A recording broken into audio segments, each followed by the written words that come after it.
오늘 우리에게 주신 하나님 말씀은 히브리서 13장 1절로 3절 말씀입니다. 히브리서 13장 1절로 3절 말씀입니다.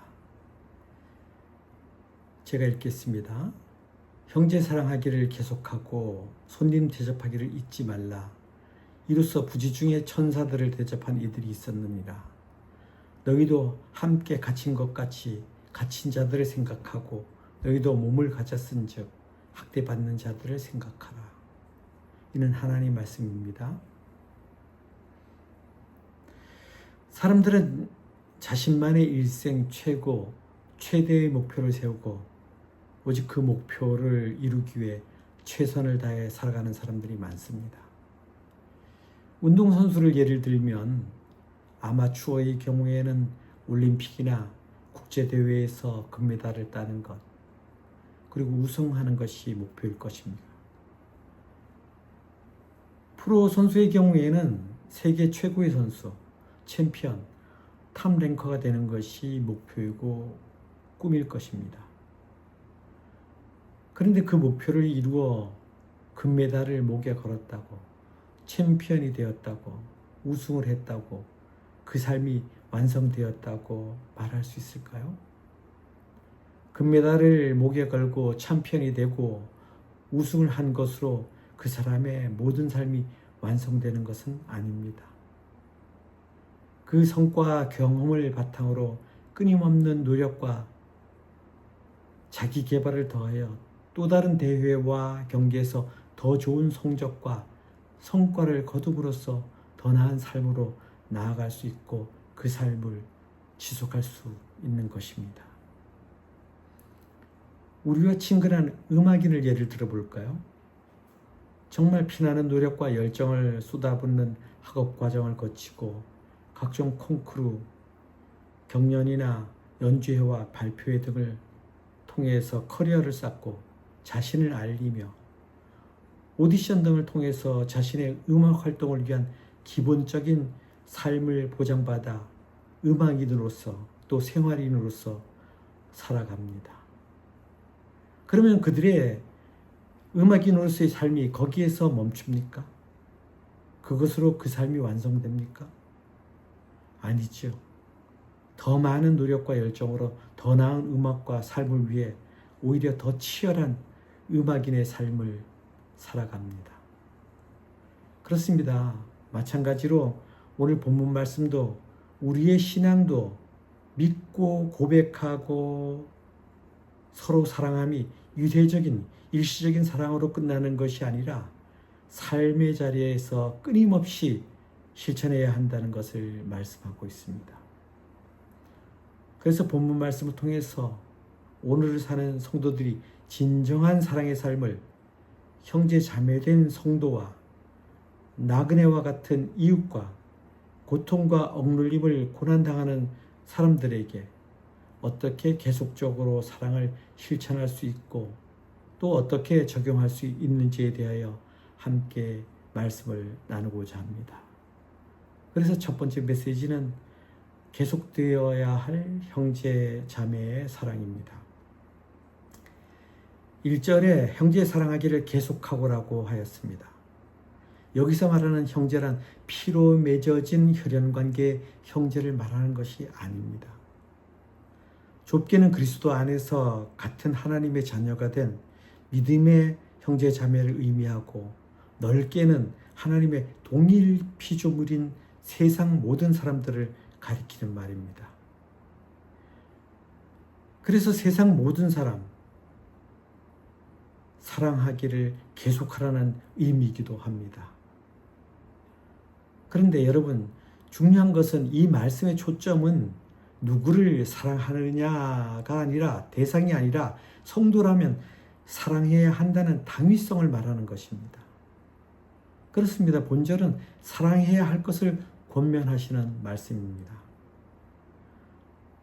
이런 차원에서 우리가 진정으로 사랑하는 삶을 살고 있는지를 이 시간 말씀을 통해 돌아보고 살펴보길 원합니다.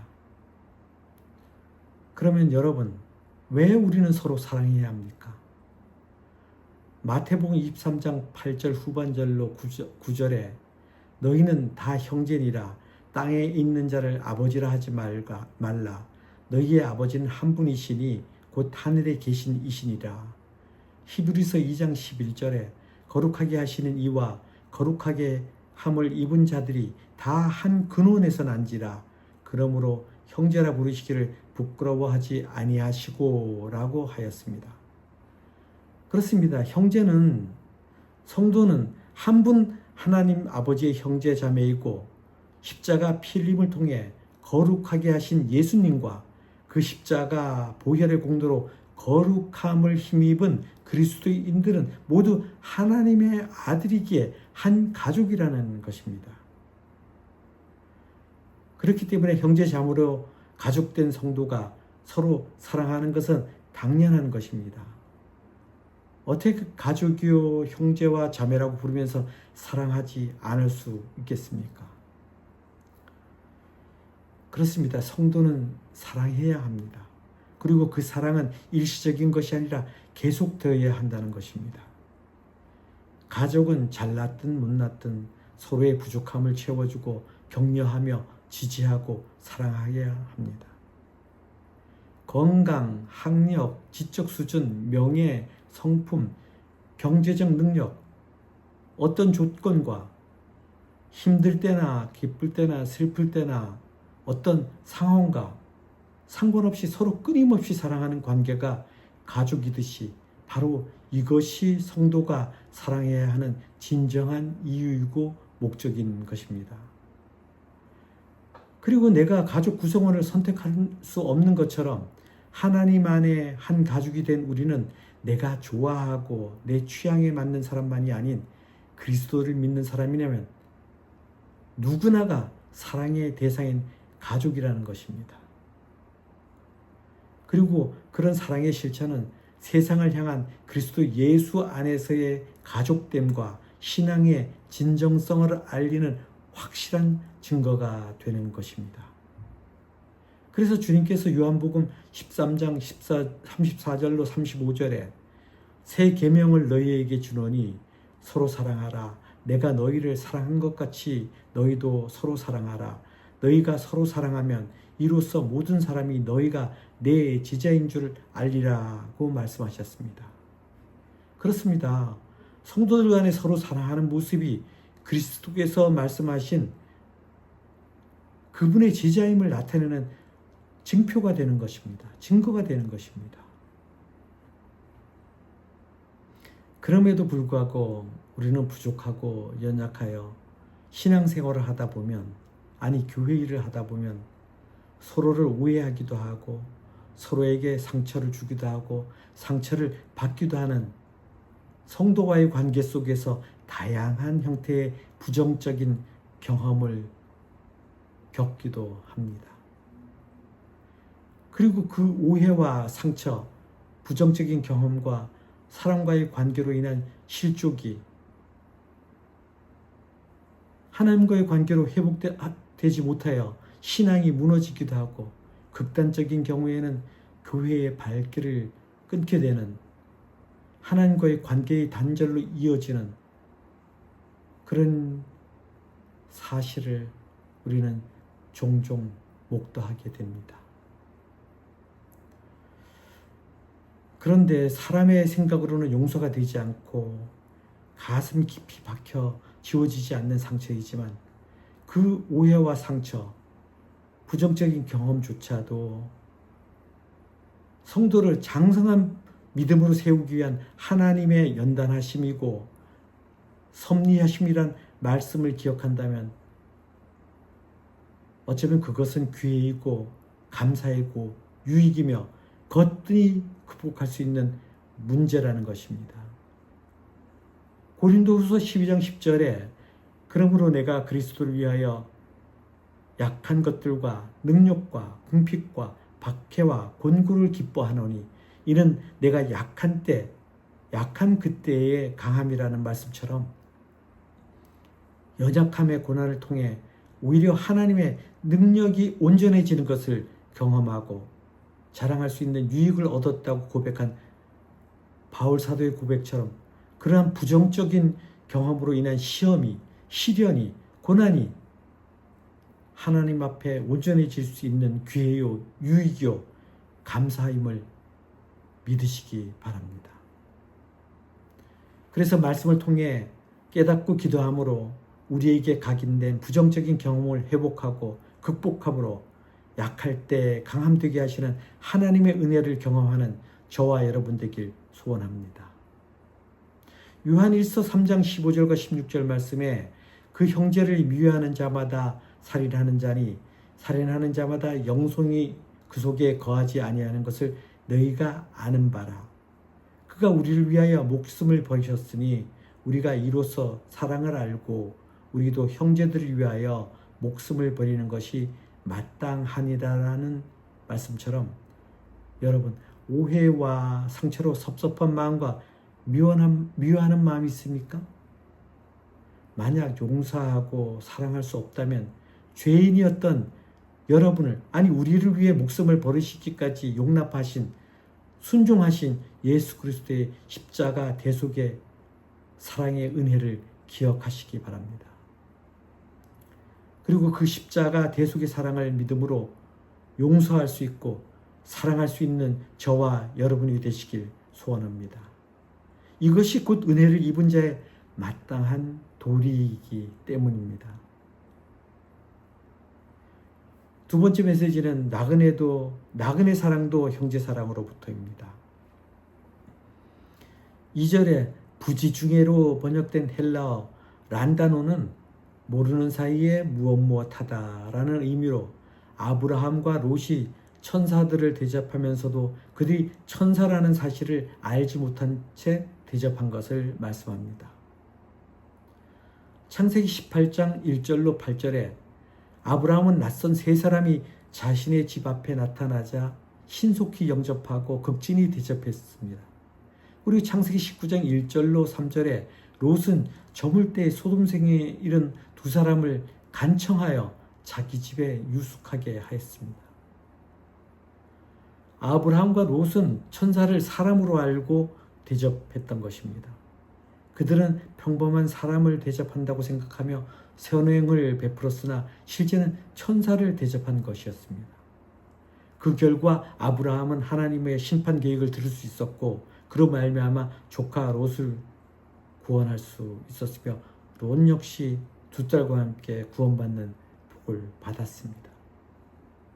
즉 하나님은 손님을 극진히 대접한 아브라함과 롯에게 그들이 행한 것 이상의 복을 내려주셨던 것입니다. 이는 과거 아브라함과 롯에게 있었던 일을 모델로 삼아서 성도들에게 손님 대접하는 일이 얼마나 복된 일인가를 말씀하고 계신 것입니다. 그리고 우리도 부지중에 알지 못하는 가운데 천사를 대접함으로 동일한 축복을 받을 수 있음을 가르쳐 주시므로 우리도 일상에서 마주치는 나그네와 같은 이웃을 대접하는데 힘씀으로써 축복을 받으라는 말씀인 것입니다. 그래서 오늘날과 같은 호텔, 게스트하우스 등 숙박시설이 없었던 고대 사회에서는 나그네나 손님들이 자신의 집을 방문하면 잘 대접하는 것을 미풍양속으로 삼고 지켰던 것입니다. 그리고 당시 회심한 이스라엘 사람들 중에는 박해를 피해서 또는 복음 전파를 위해서 다른 성읍으로 옮겨 다니는 사람들이 있었습니다. 때문에 이들 모두가 나그네로서 얼마 동안 안전하게 머무를 수 있는 곳을 찾아 이 집, 저 집의 문을 두드려야 했습니다. 이러한 이유 때문에 나그네를 대접하는 것은 그리스도인들 상호간에 아주 중요한 의무로 생각하고 지키라고 말씀하시는 것입니다. 그런데 나그네를 대접하고 환대하라는 말씀은 고대 사회와 박해 시대만 적용되는 말씀이 아닙니다. 이 의무는 오늘날 우리 성도들에게도 여전히 살아서 지켜야 할 살아있는 의무입니다. 왜냐하면 나그네를 후히 대접하는 일은 마태복음 22장 39절에 내 이웃을 내 몸과 같이 사랑하라는 주님의 명령을 실천하는 가장 작은 부분이기 때문입니다.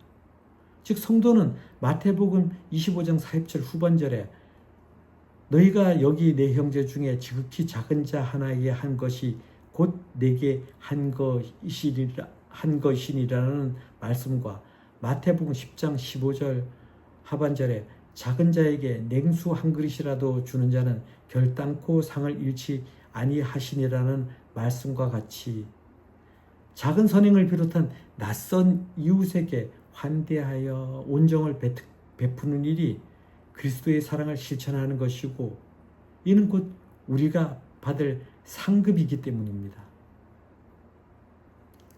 올해 2월 이탈리아에서 유럽 지방의 신년 성회를 마치고 올 때의 일입니다. 비엔나 공항의 저녁 무렵에 도착해서 클라게푸르트 기차를 타기 위해 이동하던 중이었습니다. 그런데 함께 성회에 참석했던 비엔나 교회 송병석 권사님 부부가 저에게 밤 열차는 힘들고 위험하니까 8시간 이상 걸리고 또 도둑들도 많고 그렇답니다. 그래서 위험하니까 댁에서 쉬고 아침에 출발하라고 청하셨습니다. 물론 피곤했지만 열차 예약을 한 상태이고 또 제 성격상 불편을 끼치고 싶지 않아서 몇 번을 사양을 했습니다. 그런데 부인 권사님께서 성경에 나그네를 대접하라고 했는데 전도사님을 그냥 보내드리면 마음이 불편하다고 할 것 같다라고 말씀하셨습니다. 그 말씀을 듣고 더 이상 사양하는 것은 덕이 안 된다고 생각하여 또 비엔나 교회 목사님도 쉬고 가는 게 좋겠다고 말씀하셨고 또 그라치 교회 또 성도님들도 그렇게 말씀하셔서 송 권사님 댁에서 쉬기로 하고 이동을 하였습니다. 송 권사님 댁으로 가서 정성으로 준비한 저녁 식사를 하였고 편안한 잠을 그날 잘 수 있었습니다. 덕분에 아침에 가벼운 몸으로 일어날 수 있었고 아침 식사를 대접받으며 정말 쉬어가길 너무 잘했다고 송 권사님 가정에 진심으로 감사의 말씀을 인사를 드렸습니다. 저에게 있어 지금껏 아니 남은 생애 동안 잊지 못할 환대라고 기억이 됩니다. 그렇습니다. 송 권사님 가정을 통해 진정한 환대란 자신의 불편함과 힘든 어려움을 감내하면서 진심으로 정성껏 대접하는 것임을 몸소 체험할 수 있었습니다. 송 권사님 가정을 통해서 나그네 대접을 실천하는 진정한 성도의 모습을 보았습니다. 증거를 보았습니다. 그리고 부족한 저를 사역자로 섬겨주심에 대한 무거운 책임감과 함께 송 권사님 가정을 통해서 최선을 다해 사역하라는 하나님께서 저에게 주시는 시그널, 신호임을 깨닫게 되는 그런 은혜의 시간이 되었습니다. 세 번째 메시지는 사랑은 지체의식으로부터입니다.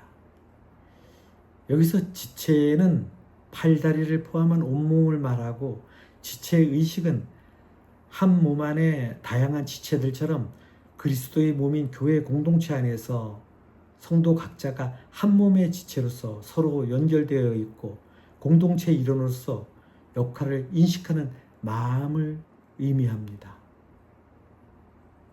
3절에 너희도 함께 갇힌 것 같이 갇힌 자를 생각하고 너희도 몸을 가졌은즉 학대받는 자를 생각하라고 하였습니다.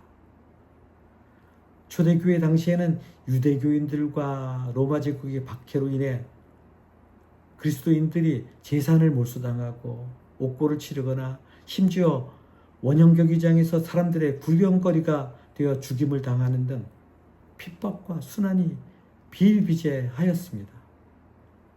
본절은 바로 이런 핍박과 순환을 당하는 그리스도인들을 위해 그 핍박과 순환을 면한 그리스도인들이 그들이 당하는 고통을 나의 고통이라고 생각하고 긍휼의 마음, 그들과 한 몸이라는 지체의식을 가지라는 것입니다. 바울 사도는 고린도 교회 성도들을 향해 성도란 고통받는 형제와 동일하게 고통을 받는 자이다라며 지체의식에 대하여 말합니다. 고린도전서 12장 26절로 27절에 만일 한 지체가 고통을 받으면 모든 지체가 함께 고통을 받고 한 지체가 영광을 얻으면 모든 지체가 함께 즐거워하느니라. 너희는 그리스도의 몸이요 지체의 각 부분이라는 말씀이 지체의식을 가장 잘 드러내는 말씀으로 성도는 바로 이런 지체의식을 가지고 마치 자신이 동일한 고통을 당하는 것과 같이 함께 고통스러워하며 돌보고 위하여 기도해야 한다는 것입니다. 사도행전 12장 1절로 20절에 헤롯 왕, 그때 당시 아그리빠 2세죠. 그 헤롯 왕이 유대 교도들의 환심을 얻기 위해 요한 형제 야고보를 칼로 죽이고 교회 지도자인 베드로를 옥에 가두는 초대 교회를 핍박하는 사건이 나옵니다.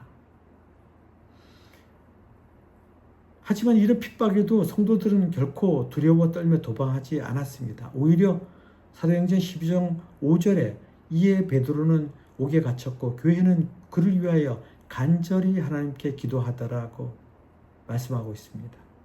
그렇습니다. 당시 그리스도인들은 함께 모여 자신이 받는 핍박이요 순환이요 고통으로 생각하고 베드로를 위하여 기도하였습니다.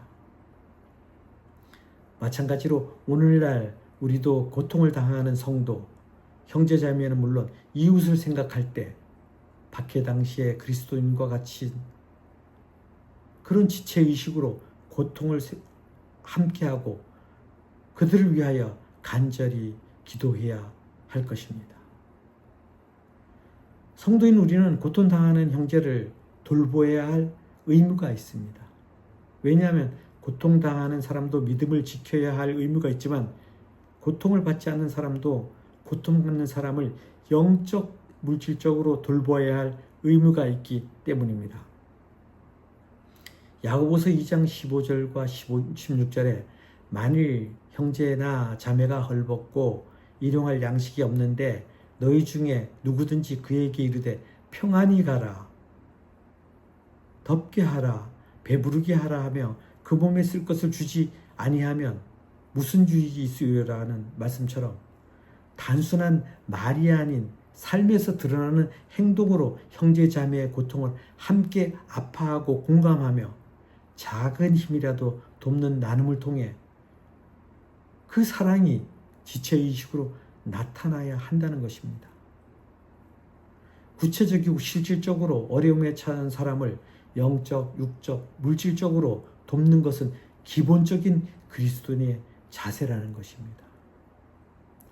사랑하는 형제자매 여러분, 만약 우리가 한 가족인 형제자매의 어려움을 보고도 돕거나 기도하지 않는다면 세상 사람들과 다른 것이 무엇이겠습니까? 소금이 짠맛을 잃는 것과 같은 것입니다. 그러므로 성도된 우리는 언제 어디서나 어떤 상황에서도 지체의식을 갖고 고통당하는 자들의 그 고통을 우리 자신의 고통으로 받아들이며 함께 나누고 기도하는 저와 여러분 되길 소원합니다. 말씀을 정리합니다. 오늘 본문은 새로운 신앙의 일들을 하라는 말씀이 아닙니다. 이전까지 했던 일들을 이어가라는 것입니다. 성도의 공동체 되는 교회가 세상 풍조와 문화라는 유혹 가운데서도 그리스도께서 가르쳐 주신 복음과 제자들이 기도하며 전해준 신앙의 기준을 잊지 말고 계속하여 사랑하는 것이 중요하다는 말씀입니다. 형제 자매의 사랑은 그리스도의 희생으로부터 시작된 사랑입니다. 거룩의 근원이신 주님이 죄인이었던 우리를 형제로 여기셨습니다. 죄인이었던 우리를 부끄러워하지 않으셨습니다. 그런 예수님의 사랑이 한 번으로 그친 것이 아닌 듯 예수님의 사랑은 지금도 장래에도 주님 오시는 그날까지 끊임없이 계속될 것입니다. 이 사실을 기억하고 우리 형제자매 그 사랑도 주님 만나는 그날까지 지속할 수 있도록 사랑하기를 멈추지 않는 저와 여러분 되길 소원합니다. 아울러 나그네도 한 분의 하나님의 동일 피조물로서 우리의 형제자매입니다. 우리가 나그네의 손님을 접대하고 환대하는 이유입니다. 성도 간에는 지체의식을 가져야 합니다. 성도 간에 지체라는 의식이 없으면 오늘 본문의 많은 덕목들의 실천은 애초에 불가능합니다. 단순한 말이 아닌 삶에서 드러나는 행동으로 형제자매의 고통을 함께 아파하고 공감하며 작은 힘이라도 돕고 나눔을 통해 그 사랑이 지체의식으로 나타나야 하는 것입니다. 로마서 12장 15절에 즐거워하는 자들과 함께 즐거워하고 우는 자들과 함께 울라는 말씀처럼 고통도 기쁨도 슬픔도 함께 나누는 진정한 동고동락하는 우리는 한 몸에 각자 다른 지체이기 때문입니다. 특별히 우리는 죄인 되었던 우리를 위해 목숨을 버리시기까지 용납하신 예수 그리스도의 십자가 대속의 사랑의 은혜를 입은 성도로서 마땅히 이 땅의 모든 이들을 형제와 자매와 같이 용서하며 사랑함으로 이 한 주간 각자의 삶의 자리에서 계속되어야 할 사랑의 삶을 살아가는 저와 형제 자매님들 되길 소원하며 말씀을 마치겠습니다. 아멘.